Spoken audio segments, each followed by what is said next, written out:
Hello guys, welcome back. Today I'm going to be doing my NHL Power Rankings for November 29th, 2018. Now this week's Power Rankings are very interesting. There's a lot of movement across the entire NHL when it came to my Power Rankings, and let's be honest, my number one is going to surprise a lot of you guys. Now we're going to start the Power Rankings for November 29th with the St. Louis Blues at number 31. They're an 8-12-3 record. They're a -1 from last week, and it was not a good one for the St. Louis Blues. They lost versus the Winnipeg Jets. They lost versus the Detroit Red Wings. They did get a win versus Nashville, but when it came to St. Louis's performance, it was two kind of stinkers, and that Winnipeg game definitely dropped them a lot of points, and being number 31, the St. Louis Blues would rather not be in this position.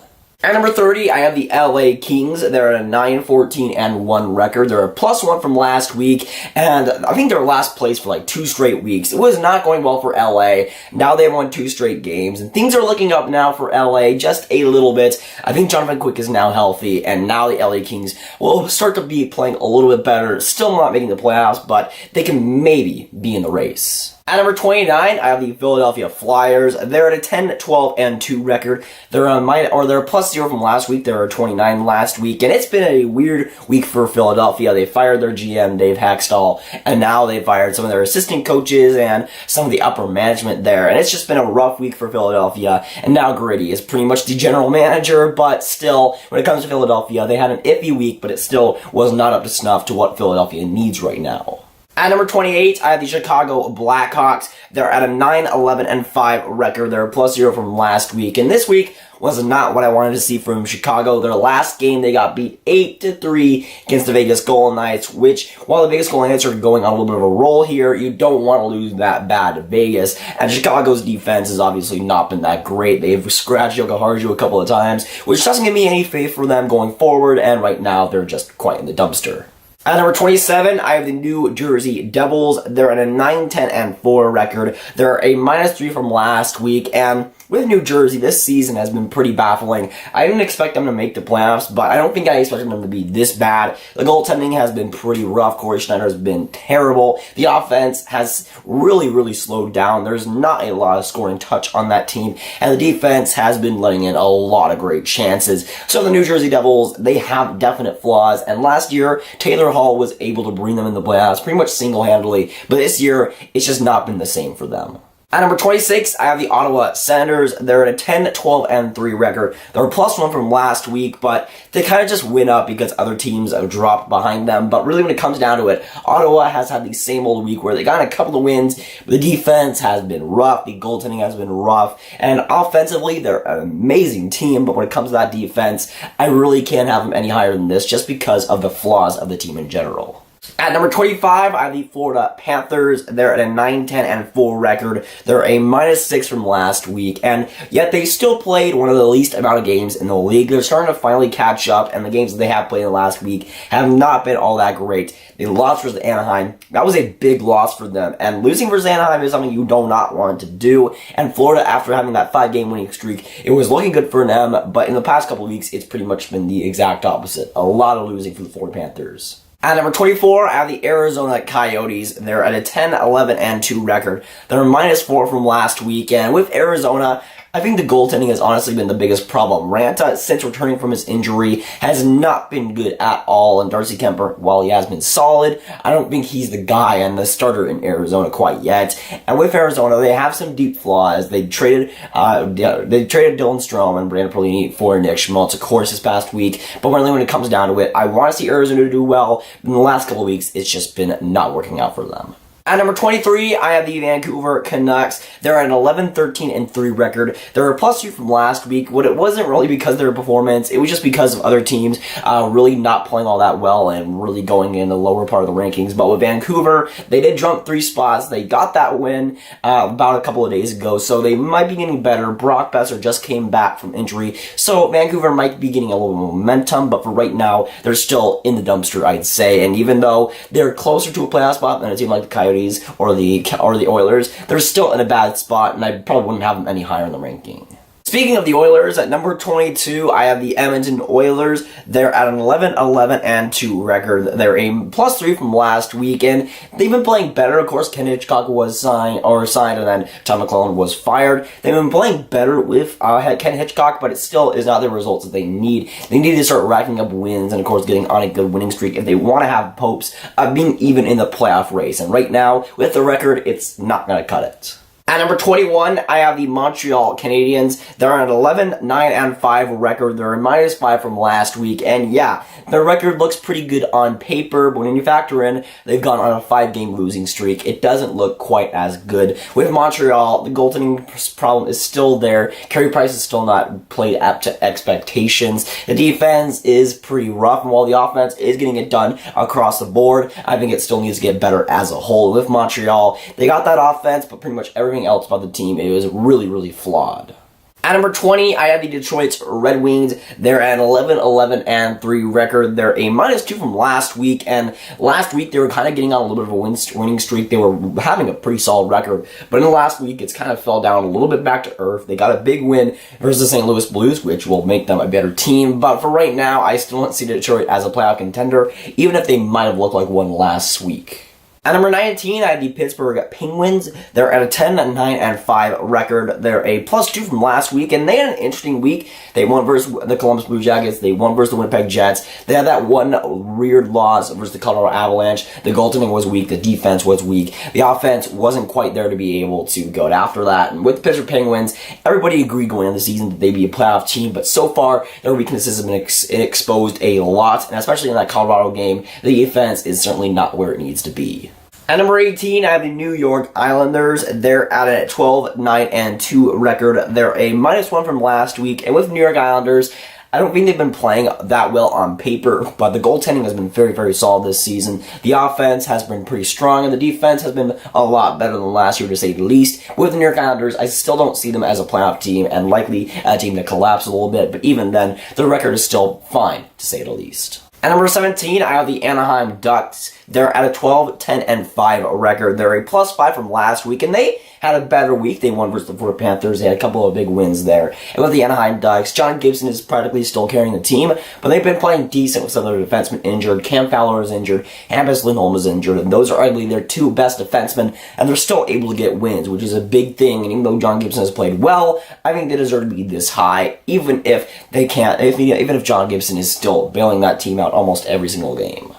At number 16, I have the Vegas Golden Knights. They're at a 13-12-1 record. They're a +7 from last week, and that's the biggest jump in this entire power rankings.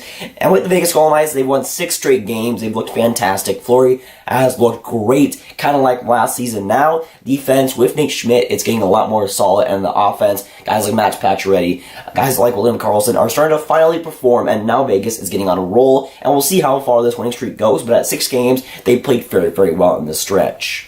At number 15, I have the Dallas Stars. They're at a 13-10-3 record. They're a +0 from last week, being 15th overall last week in the power rankings. And I'm going to be honest, that win versus Calgary definitely solidified themselves as a top 16 team. I probably would have had them lower on the list if they didn't win that game versus Calgary. But that game showed a lot of resiliency. They were down 3-2 in the third period. They came back and won in overtime. So that game is a huge game going forward for the Dallas Stars, and hopefully they use that one as a little bit of momentum.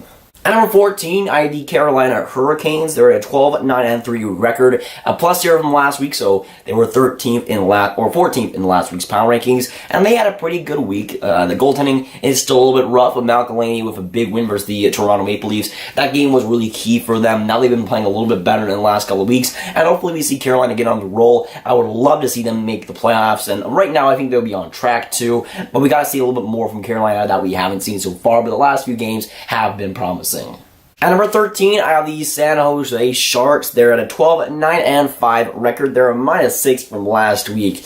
Losing That was bad. That was cringy. I know. But the San Jose Sharks have not played well in the last couple of weeks. They're kind of pittering off a little bit. And right now with the San Jose Sharks, the goaltending has been a little bit rough. The defense has been okay. But when it comes down to it, San Jose is just not getting wins. That's something that they need to start getting if they want to get into a playoff spot. And while they're lucky that the Pacific Division is not all that great, because if they were in the Central Division, there would be a much different story. And they would be fearing if they're even going to make the playoffs in the first place. At number 12, I have the New York Rangers. They're at a 13-10-2 record. They're +1 from last week. And again, like last week, the New York Rangers are kind of on a roll. They've been playing a lot better. And with New York Rangers, they've had a solid season so far. The defense has been much improved. Goaltending, Henrik Lundqvist has been amazing. Georgiev has been great too. And the forward group is starting to really gel. And we've seen guys like Philip Chytil really start to step up. So in the last week, I've liked what I see from New York, but they've got to continue this if they want to make the playoffs still,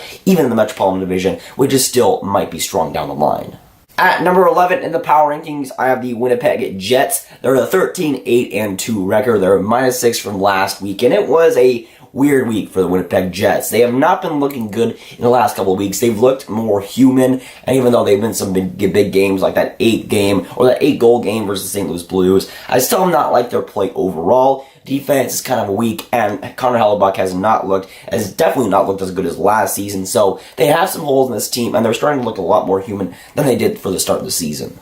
At number 10, I have the Boston Bruins. They're at a 13-7-4 record. They're a -1 from last week, but they've had so many injuries on the offensive core, on the defensive core, and how well they're playing right now, I think, is great. They're still above a .500 record with how many injuries they've had on that defense. It's kind of incredible how many guys should be in the AHL on that team, but they've still been able to play well, and are still able to get wins, which I think is a big testament to that Boston Bruins team. And when they get those players back, they're going to be a scary team for the future. At number 9, I have the Calgary Flames. They're at a 14-9-2 record. They're a -3 from last week. And while last week they had a very good record, they were on a winning streak, I think. But this week they're still playing well, but they're just inside the top 10, I'd say. And while Calgary is on pace to make the playoffs, their first in the Pacific Division, they've been playing well. But again, I'd still like to see a little bit more from them. And again, losing that game versus Dallas, I think, dropped them just a little bit. At number 8, I have the Minnesota Wild. They're at a 14-8-2 record. They're +0 from last week. With Minnesota, they've been consistently good, I'd say, in the past few weeks. I think that they aren't a top 5 team in the rankings, but they've still been pretty solid. The goaltending has been a little bit rough, but I'd still say Minnesota is a pretty solid team, and they've been playing like a pretty solid team throughout most of the year.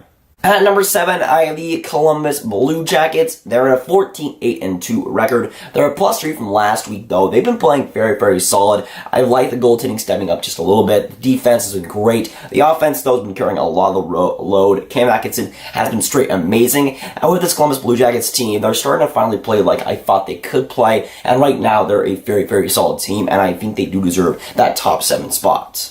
At number 6, I have the Colorado Avalanche. They're at a 15-6-4 record. They're a +6 from last week, and this week was absolutely amazing for the Colorado Avalanche. They're on a 6-game winning streak now, and Colorado has been getting a lot better, I'd say, overall. The goaltending is finally starting to get some consistency, and we're seeing that already. The defense is playing a lot better defensively, and that first line is still rolling and still performing well. So the Colorado Avalanche have been impressed with them in this 6-game winning streak, and to see that continue would be awesome for those Colorado fans. We're into the top 5, and for the fifth team that I'm ranking, I have the Tampa Bay Lightning. They're at a 17-7-1 record. They're a -3 from last week, and Tampa has looked a little bit human. Of course, Vasilevsky having that injury was seriously huge for them. Demink is playing fine, but he's not playing up to Vasilevsky levels. Defense has looked solid. The offense has looked pretty amazing as always. With the Tampa Bay Lightning, even though Vasilevsky is out, I still don't think they played as good as they probably should be. And of course, I think they're still a great team, but right now they're not getting as many wins as they probably should have. At number 4, I have the Washington Capitals. They're at a 14-7-3 record. They're a +7 from last week, and right now Washington is pretty much on a roll. They've won 6 straight games. They've looked great. Braden Holtby has looked a lot better. The penalty kill has looked a lot better. The defense is starting to really tighten up, and now the Washington Capitals, the holes that they had in the first month are starting to really get a lot better, and now for Washington, we're seeing that in their current 6-game winning streak. Now, on to the top 3, and at number 3, I have the Nashville Predators. They're at a 17-7-1 record. They're a -2 from last week, and with the Nashville Predators, kind of like the Tampa Bay Lightning, they've looked a lot more human in the past couple of weeks. They were number 1 in last week's power rankings, and now they're a little bit more down there. They're still playing like a great team, but right now, I don't feel like they're number 1 caliber worthy. Now we're into the top 2, and at number 2, I have the Toronto Maple Leafs. They're on an 18-8-0 record. They're a +1 from last week, and I've liked what I've seen from them. Now Austin Matthews is back, which brings a whole nother level to that offense now. And with Toronto getting Austin Matthews back, it's a huge thing for them, getting Austin Matthews out of injury. And now Toronto, if they get William Nylander back, watch out for this team because they could get even better offensively. Now, if you've been keeping up with the video, you're going to know who is number 1. But if you don't know, let's just say the population of Palmerville is going to be very happy with number 1. You heard me correctly. At number 1, I have the Buffalo Sabres. They're at a 17-6-2 record. A +3 from last week, but a 10-game winning streak for the Buffalo Sabres. Absolutely crazy. I would have never thought they'd be number 1 on the power rankings in this series alone. Last year, of course, they were last place. They got Rasmus Dahlin, and this year has been a complete change for them. This 10-game winning streak has been electric for them, and I honestly love watching this team. They're exhilarating, and of course, Rick Jeanneret is an absolute stud. So, of course, let me know your thoughts down below on this week's power rankings. Were you surprised by any of the rankings here? Were you surprised by Buffalo being number 1? And, of course, what would your rankings be? Bottom 5 or top 5? Let me know down in the comments down below. Now, if you want some more Grav goodness, you can watch this video where I talk about Ilya Kovalchuk and the trade rumors surrounding him. But that is going it for today, guys. If you guys did enjoy, make sure you like and subscribe. Hit the notification bell if you haven't already. Again, tell me down below your thoughts on this week's power rankings and your power rankings for week 8. And I'll see you guys in the next video or stream. Goodbye.